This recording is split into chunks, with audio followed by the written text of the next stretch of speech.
Assalamualaikum warahmatullahi wabarakatuh. Sahabat beriman, Rasulullah Shallallahu Alaihi Wasallam dikenal sebagai manusia terbaik sekaligus rahmat bagi seluruh alam. Namun beliau memilih hidup sederhana dilihat dari pakaian, rumah dan makanan.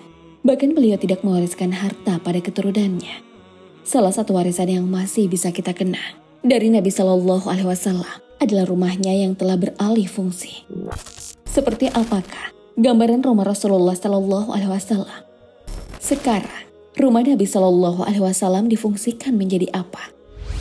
Tonton video ini agar tidak sesat. Rasulullah Shallallahu Alaihi Wasallam adalah manusia terbaik yang pernah ada di bumi. Karena itu, beliau menjadi panutan banyak orang. Tak hanya kaum muslim saja. Dengan semua kelebihan yang dimiliki Nabi Shallallahu Alaihi Wasallam, tak menjadikan beliau pribadi yang sombong. Beliau lebih memilih hidup secara sederhana. Salah satu bukti kesederhanaannya adalah dalam hal makanan. Pernah suatu kali, keluarga Rasulullah Shallallahu Alaihi Wasallam sama sekali tak memiliki makanan. Dari Aisyah radhiyallahu an, Rasulullah Shallallahu Alaihi Wasallam bertanya kepadaku pada suatu hari, "Wahai Aisyah, apakah engkau memiliki sesuatu untuk dimakan pagi ini?" Aku menjawab, "Wahai Rasulullah, kita tidak memiliki sesuatu pun untuk dimakan." Beliau lalu bersabda, "Kalau begitu aku akan puasa." Hadis riwayat Muslim. Pernah juga Rasulullah Shallallahu Alaihi Wasallam hanya makan kurma dan air, saking tidak adanya makanan yang mereka miliki. Sayyidah Aisyah berkata, "Pernah kami melalui suatu bulan yang ketika itu kami tidak menyalakan api sekalipun. Yang kami miliki hanya kurma dan air. Kecuali ada yang memberi kami hadiah berupa potongan daging kecil untuk dimakan." Hadis riwayat Bukhari dan Muslim. Menjadi seorang nabi tidak lantas membuat Rasulullah Shallallahu Alaihi Wasallam berpakaian dengan ciri khas tertentu. Jika kita berpikiran, bisa mengenali Rasulullah Shallallahu Alaihi Wasallam dari cara berpakaiannya, walaupun kita belum pernah bertemu, itu salah besar. Sebab seorang lelaki pernah harus bertanya, yang mana Nabi Shallallahu Alaihi Wasallam di tengah kerumunan para sahabat. Dari Abu Hurairah, beliau mengatakan, ketika Nabi Shallallahu Alaihi Wasallam sedang bersama para sahabatnya, datanglah seorang laki-laki sambil menunggang unta. Lalu ia meminggirkan untanya di masjid, kemudian mengikatnya. Ia bertanya, "Siapakah di antara kalian yang bernama Muhammad?" Hadis riwayat Bukhari dan Muslim. Menjadi manusia paling mulia tidak menjadikan Rasulullah Shallallahu Alaihi Wasallam harus berbeda dari manusia yang lain. Begitulah cara beliau hidup dalam kesederhanaan. Satu lagi bukti kesederhanaan Rasulullah Shallallahu Alaihi Wasallam yang bisa kita lihat dari rumah yang menjadi tempat tinggalnya. Rumah yang dihuni Nabi Shallallahu Alaihi Wasallam bersama Aisyah itu sempit, bahkan tak cukup untuk sholat dan tidur. Hal ini sesuai dengan kesaksian Aisyah radhiyallahu anha. "Aku tidur di depan Rasulullah Shallallahu Alaihi Wasallam dan kedua kakiku pada kiblat beliau. Jika beliau hendak bersujud, beliau menyentuhku dengan jarinya.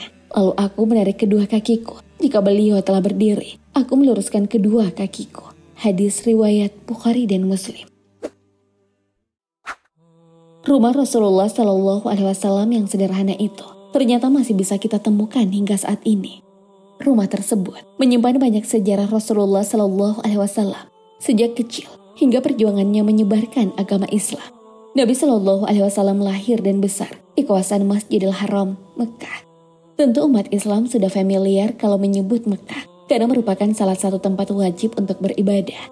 Saat melakukan ibadah haji maupun umrah, rumah Nabi Shallallahu Alaihi Wasallam dekat dengan Masjidil Haram, hanya berjarak kira-kira 150 meter. Rumah tersebut juga berlangsung menghadap ke Ka'bah, Zamzam Tower, dan Bukit Syafa dan Marwah. Sekarang rumah yang berlokasi di Mekah ini dialihkan menjadi perpustakaan dengan nama Maktabah Makkah Mukarramah.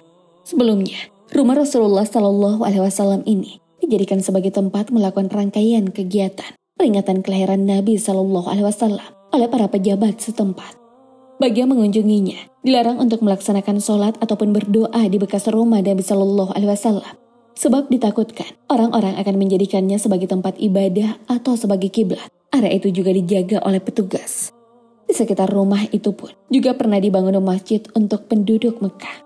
Tahun demi tahun berganti, membuat rumah Rasulullah Shallallahu Alaihi Wasallam pun sering dilakukan perbaikan oleh pemerintah yang ada di sana. Alhasil, umat Islam sudah tak bisa menikmati bentuk rumah asli Rasulullah Shallallahu Alaihi Wasallam.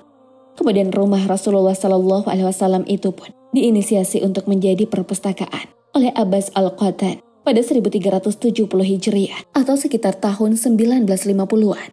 Pembangunan besar-besaran terus terjadi di Mekah, dilakukan untuk bisa memfasilitasi para jamaah haji dan umroh yang datang ke sana. Yang jadi korban adalah tempat-tempat bersejarah yang harus digusur. Sami Anggawi, pendiri Pusat Penelitian Haji dan pakar Mekah, mengatakan bahwa sudah banyak tempat-tempat bersejarah yang digusur untuk membangun bangunan modern.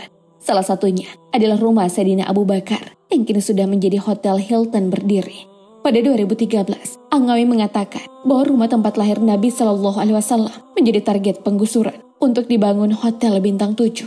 Kemudian rumah Rasulullah Shallallahu Alaihi Wasallam bersama Siti Khadijah pun tak luput dari penggusuran. Rumah itu kini telah menjadi toilet dengan jumlah 1.400 unit. Lalu bagaimana dengan rumah Nabi Shallallahu Alaihi Wasallam yang ada di Madinah? Saat hijrah ke Madinah, Rasulullah Shallallahu Alaihi Wasallam membangun rumah dan Masjid Nabawi secara berdekatan. Rumah tersebut pun pada akhirnya menjadi makam Nabi Shallallahu Alaihi Wasallam bersama dua sahabatnya, Sayyidina Abu Bakar dan Umar bin Khattab, kemudian menjadi bagian dari Masjid Nabawi sekarang. Tak heran, Masjid Nabawi adalah salah satu tempat bersejarah dalam Islam. Biasanya seorang pemimpin identik dengan istana yang megah, namun rumah Rasulullah Shallallahu Alaihi Wasallam hanya beralaskan tanah, berdinding tanah liat, dan beratapkan pelepah kurma. Perabot yang ada di rumah beliau pun tak banyak. Alat makan beliau dari batu yang dibentuk sedemikian rupa. Tak ada pintu yang menghalangi angin masuk ke rumah Nabi Shallallahu Alaihi Wasallam. Hanya digunakan sebuah tirai dari kain tipis. Apakah Rasulullah Shallallahu Alaihi Wasallam pernah mengeluh dengan keadaannya? Tentu saja tidak. Padahal beliau bisa saja meminta langsung kepada Allah Subhanahu Wa Taala agar dikaruniai kekayaan dan kemewahan di dunia. Gambaran-gambaran tentang rumah Rasulullah Shallallahu Alaihi Wasallam diperoleh dari penjelasan berbagai dalil dan riset yang dilakukan secara mendalam. Hal ini pun menjadi dasar pembuatan replika rumah Rasulullah Shallallahu Alaihi Wasallam agar umatnya bisa melihat dan belajar dari kesederhanaan beliau. Rumah yang menjadi tempat bernaung Nabi Shallallahu Alaihi Wasallam hanya berukuran 8 x 4 meter saja. Rumah itu pun dibagi menjadi dua bagian. 5 x 4 meter dibuat sebagai tempat istirahat. Kemudian 3 x 4 meter sebagai halaman rumah. Kamar yang ditempati Nabi Muhammad Shallallahu Alaihi Wasallam hanyalah tikar kasar dengan bantal yang terbuat dari serabut ijuk kurma. Para sahabat yang melihat kondisi Nabi Shallallahu Alaihi Wasallam sering merasa sedih. Bahkan Sayyidina Umar bin Khattab sampai menangis. Hal ini telah diabadikan dalam hadis bahwa suatu hari Sayyidina Umar bin Al-Khattab pernah menemui baginda Nabi Muhammad Shallallahu Alaihi Wasallam. Saat itu beliau sedang berbaring di atas tikar kasar yang terbuat dari pelepah kurma dengan berbantalkan kulit kasar yang berisi serabut ijuk kurma. Melihat keadaan Nabi Muhammad yang seperti itu, Sayyidina Umar pun menangis. Kemudian Nabi Shallallahu Alaihi Wasallam bertanya kepada Umar, "Mengapa engkau menangis?" Umar pun berkata, "Bagaimana aku tidak menangis? Tikar ini membekas di tubuhmu. Engkau adalah Rasulullah Shallallahu Alaihi Wasallam yang merupakan utusan Allah Subhanahu Wa Taala. Sedangkan kekayaanmu hanyalah seperti ini. Sedangkan para raja yang lain hidup dalam kemewahan."